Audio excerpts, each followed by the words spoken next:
Robi. Wadhi nyime kama Kennedy Kalombo Tole, Achich maduong' e nek mar jotuo e kar thieth maduong' ma Kenyatta, pod odong' e lwet obila ka orito mondo mi ochwal e doho chieng' wuok tich juma manyien. Okil mar Achijno koni jatuo no ne ogol lep kowuok e otandane mar midekre kama nithiedhie gi tuo mar sukari kapok ochwale e tesend obila ma Kilimani. Okil mar Kalombo Tole koni owinjo obila weye thuolo kod rambon mondo dhi nyime kod yudo thieth e kinde ma pod gidhi nyime kod nonro. Ma bire kinde ma obila to ne ochwale kar thieth ma Kenyatta mondo timne pim ka wiye bende ler.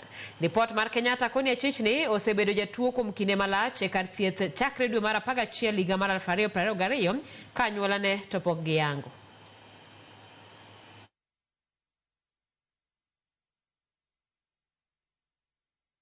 Because they did not have sufficient evidence. The file has been thrown back to them to go and find sufficient evidence.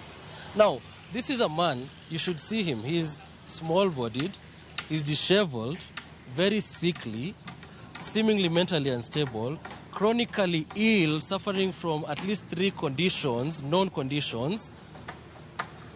Somehow this person was able to commit a murder and cover up the evidence, so that there is not enough evidence to charge him.